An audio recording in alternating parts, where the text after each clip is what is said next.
వేదిక పైన పెద్దలు, అందరికీ, సభకి హాజరైనటువంటి వివిధ సంఘాల నాయకులు, పాత్రికేయ మిత్రులు, తెలంగాణ భారత సమాజానికి గత 3 దశాబ్దాలుగా కొనసాగుతున్నటువంటి ఎస్సీ వర్గీకరణ ఉద్యమం నేను విద్యార్థి ఉద్యమంలో ఉన్నప్పటి నుంచి చాలా తీక్షణంగా, చాలా దగ్గరగా గమనిస్తున్నాను. అనేక సందర్భాల్లో నిర్ద్వందంగా ఈ మంద కృష్ణమాదిగ గారు నాయకత్వంలో జరుగుతున్నటువంటి ఉద్యమానికి గత 2.5-3 దశాబ్దాలుగా ప్రతి చోట మద్దతు చేస్తూనే ఉన్నాం. అత్యంత దుర్మార్గమైనటువంటి విషయం ఏంటంటే, ఓ ఫిలాసఫర్ అంటాడు, ఆర్థికమే అన్నింటికి మూలమని. అంటే ఈ రాష్ట్రంలో, ఈ దేశంలో ఈ పాలక వర్గాలని, ఉద్యోగాలని అన్నింటినీ ఉపయోగించుకొని పైకెదిగి ఆ స్థానాల్లో స్థిరపడ్డటువంటి వాళ్ళు తోటి తమ్ముళ్ళని సమస్థాయికి తీసుకొచ్చినటువంటి క్రమంలో ఒక దుర్మార్గమైనటువంటి అణిచివేతకి, అన్యాయానికి, బలాత్కారంతో ఇంకా మేము మా కాళ్ళ కిందనే తొక్కేస్తామని చెప్పేసి అనడం అనేది ఒక 21వ శతాబ్దంలో 75 సంవత్సరాలు గడిచిన తర్వాత ఈ దేశాన్ని చూస్తే చాలా సిగ్గనిపిస్తుంది. మరో ముఖ్యమైన విషయం, ఈ దేశ పాలక వర్గాల్లో కూడా 75 సంవత్సరాల స్వాతంత్రము, రాజ్యాంగం తర్వాత ఇందాక విశ్వేశ్వరరావు గారు కాన్స్టిట్యూషన్లో ఉన్నటువంటి డైరెక్టివ్ ప్రిన్సిపల్స్ని చదువుతూ, అంటే సంపన్నులుగా ఎదగకూడదు, పేదవాళ్ళు మరింత పేదవాళ్ళుగా మారకూడదు అని చెప్పేసి ఆదేశిక సూత్రాలు ధర్మరాజు కదా చెప్పినట్టు చెప్తాయి. కానీ మన దేశంలో అదుపు లేకుండా బరి తెగించి సంపన్నులు అయిపోతుంటారు. పేదవాళ్ళు మరింత పేదరికంలోకి దిగజారిపోతారు. బాటం లైన్లో దాదాపు గత 30 సంవత్సరాలుగా సమాజాన్ని నిశ్చితంగా ఒక అట్టడుగు వర్గ దృక్పథంతో, అట్టడుగు నిమ్న దృక్పథంతో మేము పరిశీలిస్తున్నాం.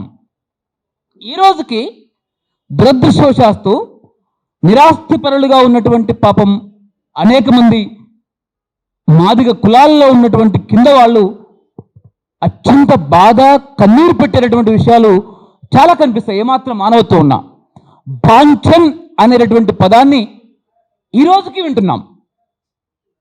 కింద బాటం లైన్లో కూడా అనేక సంఘాలు, అనేక మంది ప్రజలతో కలిసి పనిచేస్తున్నాం. బాంఛన్ అనేటటువంటి పదం 75 సంవత్సరాల స్వాతంత్రం తర్వాత కూడా వినిపించడం అనేది అత్యంత సిగ్గుపడాల్సిన విషయం. అంటే ఉద్యమం 3 దశాబ్దాలు గడిచి 3 దశాబ్దాల్లో ఏ కేంద్ర ప్రభుత్వము కనికరించదు, ఏ రాష్ట్ర ప్రభుత్వము కనికరించదు.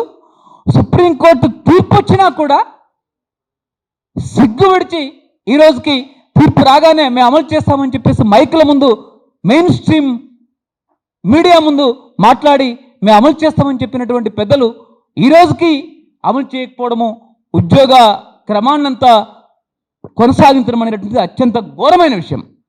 మరో కీలకమైనటువంటి విషయం, ఇప్పుడున్నటువంటి క్రమాన్ని కనుక కొనసాగి చూస్తే, సేవరేజ్లో పనిచేసేవాళ్ళు, పాయకానాల్లో ఎత్తిపోసేటటువంటి క్రమానికి చెందినటువంటి వృత్తుల్లో ఉన్నవాళ్ళు, మ్యాన్ హోల్స్లో మురికి తీసే ఆ భయంకరమైనటువంటి మకిలి పనుల్లో పనిచేసేటటువంటి వాళ్ళు most of the people SC ఎస్టీస్, 90% people. ఇది నేను చెప్తున్న లెక్క కాదు, కేంద్ర ప్రభుత్వ రంగ సంస్థ సర్వే చేసినటువంటి సర్వే రిపోర్టు. ఈరోజే నాతోని ఒక సామాజికవేత్త మాట్లాడుతూ, చాలా ఆధునిక ఏదైతే మనకు గ్లోబలైజేషను, ఎల్పిజి విధానాలు, నూతన ఆర్థిక పారిశ్రామిక విధానాలు, రీసెంట్ పాస్ట్లో చచ్చిపోయినటువంటి మన్మోహన్ సింగ్, పివి నరసింహారావు గారి విధానాలు ప్రవేశపెట్టిన తర్వాత ఏ షాపింగ్ మాల్స్ ఏవైతే వచ్చారో దాని అంటే ఎదిగిపోయిన వర్గం ఎదిగిపోయింది, సాఫ్ట్వేర్లో పోయింది, బ్రెయిన్ డ్రైన్ అయిపోయింది. మన దేశంలో ఉన్నటువంటి వాళ్ళు, చాలా పైకులాల్లో ఉన్నటువంటి వాళ్ళందరికీ ప్రపంచమంతా, ఐరోపా, నార్త్ అమెరికా చాలా చోట్ల ఉద్యోగాలు రావచ్చు. మన గచ్చిబౌలిలో, బెంగళూరులో, మిగతా హైటెక్ సిటీల్లో ఉద్యోగాలు రావచ్చు.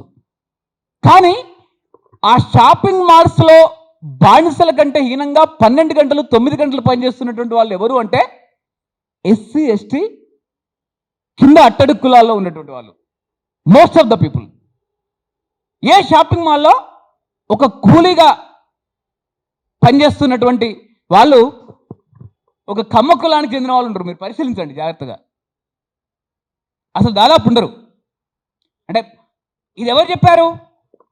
ఆ ఒక 1000 కోట్ల షాపింగ్ మాల్ వ్యవస్థని ఈ ఉభయ రాష్ట్రాల్లో దక్షిణ తెలంగాణలో నడిపిస్తున్నటువంటి వాళ్ళ అధినేతలు చెప్తున్న విషయం.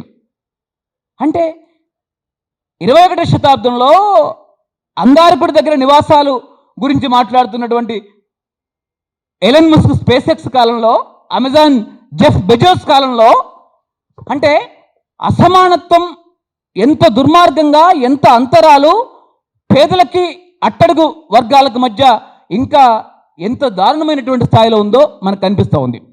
అందుకనే వీళ్ళందరికీ త్వరలో ఈ క్రమాన్ని ఎవ్వరూ ఆపలేరు. నిజమైనటువంటి సమానత్వం వచ్చేంత వరకు ఇంకా భయంకరమైనటువంటి ఉద్యమాలు మెయిన్ స్ట్రీమ్లో జరగబోతున్నాయి. ఉత్పత్తిలో నిత్య విప్లవం, సామాజిక ఆర్థిక పరిస్థితుల్లో నిత్య కల్లోలం గత కొద్ది సంవత్సరాలుగా ఒక ఇండస్ట్రియల్ వరల్డ్లో భయంకరమైనటువంటి ఉత్పత్తి రంగంలో మార్పు జరుగుతోంది. దాని నుంచి వచ్చేటటువంటి సామాజిక చైతన్యం, ఆర్థిక చైతన్యం ప్రపంచ క్రమంలో ఉండేటటువంటి అసమానత్వం, సమానత్వ విషయాల్ని నిశ్చితంగా పరిశీలిస్తుంది. ఈ అసమానత్వానికి, ఈ పేదరికానికి, ఈ దుర్మార్గమైనటువంటి అణిచివేతకు గురయ్యేటటువంటి వాళ్ళందరూ కూడా ఒక్కటవుతారు. ఈ దోపిడీ వర్గాల్ని చిత్తు చేస్తారు. ఒక హసీనా రూపం తరిమినటువంటి బంగ్లాదేశ్ రూపం ఒకటి కావచ్చు, అది మరింత ప్రోగ్రెసివ్ వైపు వెళ్తుంది. ఒక రాజపక్షని తరిమినటువంటి శ్రీలంక ఈరోజు ఏదైతే సమానత్వం దిశగా, అవినీతి లేనటువంటి దిశగా వెళ్తుందో, మరొక రోజు తెలంగాణలో, ఆంధ్రప్రదేశ్లో, భారతదేశంలో కూడా ఆవిష్కారం కానుంది. ఇది అంతిమంగా అంటే 30 సంవత్సరాల పాపం తన సగం జీవితం కంటే ఎక్కువ కాలం. కృష్ణ వయసు ఎంత మీది? 60. అంటే 60 ఏళ్ల జీవితంలో బహుశా ఈ పథక రచన రూపొందించడానికి ఒక 10 ఏళ్ళు పట్టింది. తమ 40 ఏళ్ల అత్యంత కీలకమైనటువంటి జీవితాన్ని అనేక మంది ఆ కులానికి చెందినటువంటి వాళ్ళందరినీ కూడా సమీకరించి, మాలాంటి వాళ్ళందరినీ అనేక మందిని కూడా మేధోపరంగా కన్విన్స్ చేసి, మేము 30 సంవత్సరాల క్రితమే కన్విన్స్ అయిపోయాం. అత్యంత న్యాయమైంది. ఈరోజు ఆ కులంలో ఉన్నటువంటి పెద్దలు సామాజికవేత్తలుగా చెబుతూ టీవీల ముందు మాట్లాడుతున్నటువంటి వాళ్ళు, పెద్ద పెద్ద ఉద్యమాలు నడిపినటువంటి వాళ్ళందరూ కూడా ఈ వేదికపై నుంచి మేము ఒకటే విజ్ఞప్తి చేస్తున్నాం. నేను ఒక ప్రజాస్వామికవాదిగా మాట్లాడుతున్నాను. ఒక కులానికి, ఒక వర్గానికి, ఒక తెగకి, ఒక దానికి చెందినటువంటి వానిగా కాదు. అర్జెంటుగా మీరు కూర్చొని కన్విన్స్ చేసి ఈరోజు ఈ రిజర్వేషన్ల వ్యవస్థని ఈ ప్రభుత్వం నుంచి అసలు మొదటి నుంచి అమలు చేయాల్సిన అవసరం ఉంది. ఇప్పటికైనా అర్జెంటుగా దీన్ని అమలు చేయాలి. మరో పోటీ బహిరంగ సభలు పెట్టి వ్యక్తిగతంగా తులనాడమో, మరొకరిపైన తులనాడమో, ఆ వ్యక్తిని, క్యారెక్టర్ని అసాసినేషన్ వైపు ఆ క్యారెక్టర్ హత్య చేయడమో, ఇది మరింత దుర్మార్గమైనటువంటి అన్యాయం. ఈ ఎస్సీనే కాదు, ఎస్టీలో కూడా రిజర్వేషన్లు రావాల్సిన అవసరం ఉంది. బీసీల్లో కూడా రిజర్వేషన్లు కింది నుంచి పైకి రావాల్సిన అవసరం ఉంది. మరో కీలకమైనటువంటి విషయం, కృష్ణమాదిక్ గారు కూడా, ఇక్కడ ఉన్నటువంటి వేదిక పైన ఉన్న పెద్దలు అందరూ కూడా తెలంగాణ సమాజం, భారతీయ సమాజం గమనించాలి. ప్రభుత్వం ఉద్యోగాలను తగ్గిస్తుంది, ఉద్యోగాలను రిక్రూట్ చేయడం లేదు. చాలా కీలకమైన విషయం. రెండవది, ఉద్యోగాలను వాయిదా వేస్తుంది. మరొకటి ఇంకోటి ఏంటి అంటే, అంతటినీ కూడా అత్యంత ఆటోమేషన్, మెషిన్ లెర్నింగ్ కానీ, ఆర్టిఫిషియల్ ఇంటెలిజెన్స్ కానీ, కంప్యూటర్స్కి సంబంధించినటువంటి ఆధునికతను కానీ, రోబోటిక్స్ని కానీ, వీటన్నిటిని కూడా ప్రభుత్వ రంగంలోనే పెట్టేసి ఒక 20, 70, 100, 2000 మంది పనిచేసేటటువంటి పని అత్యంత ఆటోమేషన్ ద్వారా, స్వయంచాలిత యంత్రాల ద్వారా అమలు చేస్తున్నారు. మరో దుర్మార్గమైనటువంటి విషయం, యంత్రీకరణలో ప్రైవేట్ ఇండస్ట్రీలో జరగబోతున్నటువంటి విషయం. ఇక నుంచి, నిన్నటి నుంచి జరుగుతున్నటువంటి ఇండస్ట్రియలైజేషన్ యొక్క కొత్త ముఖం ఏంటి అంటే, రేపటి నుంచి ఏ ఇండస్ట్రియలైజేషన్లో హ్యూమన్ ఇండస్ట్రియలైజేషన్ అంటే మనిషికి సంబంధించినటువంటి ఇంటర్వెన్షన్తో కూడినటువంటి ఇండస్ట్రియలైజేషన్ ఉండదు. ఎంటైర్ ఇండస్ట్రియలైజేషన్ ఎంటైర్ ఇండస్ట్రియలైజేషన్ అంతా కూడా ఇక్కడి నుంచి జరగబోయే పారిశ్రామికీకరణ అంతా కూడా పూర్తి స్థాయి ఆటోమేషన్ అంటే అన్మాన్డ్ ఇండస్ట్రీ. ఎందుకు అన్మాన్డ్ అయిపోతున్నారు? సౌత్ కొరియాలో 10,000 మందికి 1000 రోబోట్లు పనిచేస్తున్నాయి. సింగపూర్లో 10,000 మందికి 5 నుంచి 700 రోబోట్లు పనిచేస్తున్నాయి. నెదర్లాండ్స్లో, నార్వేలో, స్కాండినేవియన్ కంట్రీస్ అన్నిట్లో, నార్త్ అమెరికాలో, ఐరోపాలో మొత్తం కూడా ఇండస్ట్రియలైజేషన్ అంతా కూడా రోబోటిక్ ఇండస్ట్రియలైజేషన్ వెళ్తుంది. అంటే మనిషిని ఎప్పుడైతే ఇండస్ట్రియలైజేషన్తో తీసుకెళ్తున్నారో ఆ వస్తువు ధర ఉత్పత్తిలో పెరుగుతుంది. దీనివల్ల ఏమవుతుందంటే ఆ వస్తువును చౌకగా అమ్ముకోలేకపోతున్నారు. కాబట్టి ఈ చేయి పనిచేస్తే, మనిషి పనిచేస్తే, పృథ్వీలో నేనే పనిచేస్తే నాకు కంపెన్సేషన్ ఇవ్వాలి. కానీ ఒక యంత్రం యొక్క చేయి పోతే ఆ చేయి పెట్టేస్తే అది 24 గంటలు పనిచేస్తుంది. దానివల్ల ఒక చౌక రకం ఉత్పత్తి దానికి వెళ్తున్నారు. మందకృష్ణమాదిగా డిమాండ్గా కానీ, ఇక్కడ ఉన్నటువంటి వేదిక పైనటువంటి పెద్దల డిమాండ్ కానీ, లేతే కమ్యూనిస్ట్ పార్టీల డిమాండ్ కానీ, జస్ట్ చంద్రకుమార్ గారి డిమాండ్ కానీ, ప్రతి ఒక్కరి డిమాండ్ కానీ రిజర్వేషన్లు మాత్రమే కాదు. రిజర్వేషన్ల కంటే అత్యంత కీలకమైన ఉన్నతమైనటువంటి విషయం ఏంటంటే అంబేద్కర్ రాసినటువంటి రాజ్యాంగం ఏదైతే ఉందో అందులో తన రాజ్యాంగంలో అతని ప్రత్యేకమైనటువంటి ప్రైవేట్ రచనలు ఏవైతే ఉన్నాయో ఆ రచనలు ఏవైతే రాకుండా రాజ్యాంగంలో అడ్డు కట్ట వేయబడ్డాయో నిజమైనటువంటి సమానత్వం అంటే ఉత్పత్తిలో సమానత్వం, ఉత్పత్తిలో అందరికి సమానత్వం, ఉత్పత్తిలో సమానత్వం, పంపిణీలో సమానత్వం అనేటటువంటిది ఎప్పుడైతే వస్తుందో విద్య, వైద్యం, ప్రతి పారిశ్రామిక ఉత్పత్తి, ఇళ్ళు, సంస్థ లేతే వ్యవసాయ ఉత్పత్తులు, పోషకాహారం, మిగతా అంతా కూడా సమానత్వం, ఉత్పత్తిలో సమానత్వం, పంపిణీలో సమానత్వం అనేటటువంటి దిశగా వెళ్తే మాత్రమే నిజమైనటువంటి క్రమం రాబోతుంది.